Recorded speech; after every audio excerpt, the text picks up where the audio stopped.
So guys, what are we looking like? You know I'm getting up there in age, but I'm still pretty good. And I'm the greatest shooter of all time. So you put the right pieces around me and we could definitely at least make it to the playoffs. So show me what you're thinking. Mike, I should skin you alive.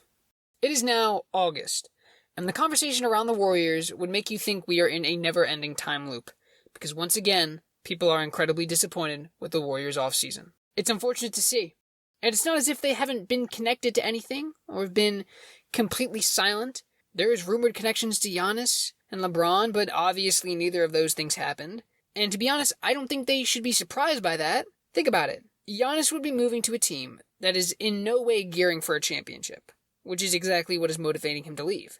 People point out how many players the Heat lost in the Giannis trade and how they're not going to have a bench, but at least they still have a good overall starting five, in my opinion. If the Warriors wanted Giannis, the team would be 3 players: Steph, Giannis, and somehow Pods. That's the only way they would have got Giannis. And for LeBron, again, him joining Steph would have been a lot of fun, but he wants to win a chip. And he's not going to get that there. Obviously, the Warriors wouldn't be losing any pieces from signing LeBron, but in comparison, would you rather join the Philadelphia 76ers or the Warriors if you're trying to win? The 76ers are the best fit for LeBron. He would play point forward, being the team's primary facilitator while being like the 3rd or 4th option, and on the Warriors, he would damn near be the 2nd option. And that's not what he's best suited to do at this point. LeBron could do anything. But I just don't think at this point in his career, that's what he wants to do. So there's no way either of these players were going to go to the Warriors.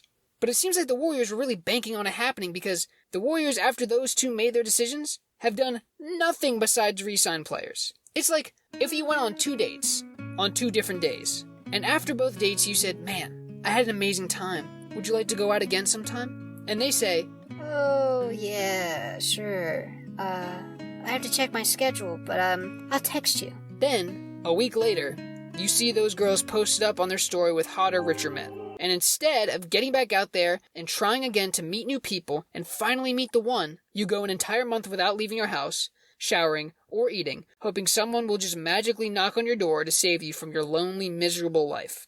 But no one comes. You sit alone in your house for days. Those days turn into weeks, weeks to months, months to years, until you eventually quietly pass away, while lying in bed, mumbling in your final moments about how you were right to not trade away Pods, because you believe he's the future. Or something like that. The Warriors only have 4 players remaining from the championship run, and have not done a good job at bringing in the talent needed to get back and win another. Poole, gone. Wiggins, gone. Clay, gone. Kuminga, gone. The should-have-been Finals MVP Otto Porter Jr., gone. And who do they have on their current roster? Let's look. Jimmy Butler, who I think most people can agree is a dog, but he's coming back from major injury. And as much as I believe the guy, I don't think he's going to be the same. 36-year-old Draymond Green, who we know in the past few years has become a better boxer than basketball player. 40-year-old Al Horford, Tingus Pingus, and Brandon Podziemski. And while the Warriors have attempted to make some changes over the past few years, they were always odd and never seemed to make fans fully confident in the future. You guys remember when Chris Paul played in the Warriors for about 58 games at the age of 39 and didn't actually play that bad and was waived, only for him to sign to the Spurs, where he mentored their young core and left, and then watched in the subsequent year that team go to the finals.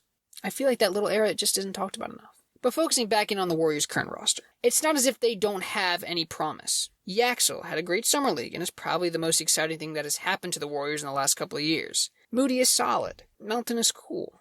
Let me see. And Steph Curry is still on the team. Listen, the season hasn't started yet. I'm sure there are still moves the Warriors can make to improve their team for next year. And I'm not trying to hate.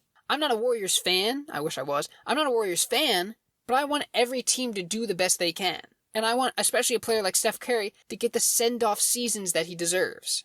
See, and now that I say all this, watch them pull some bullshit out. They de-age Michael Jordan to his 28-year-old self, Kareem to his 30-year-old self. Imagine them just pull out all the stops and just make a super team all of a sudden.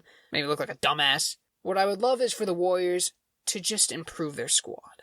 They are a dying dynasty. They know this. They've said it themselves. But you don't have to go out so sad. Start getting some pieces together. You don't have to go all in on Steph, but at least have fans excited for after he leaves, because I don't think they are. But I could be wrong. If you're a Warriors fan watching this, let me know what you guys think. Am I dumb? Am I wrong? That's possible. But let me know. I want to hear from you guys.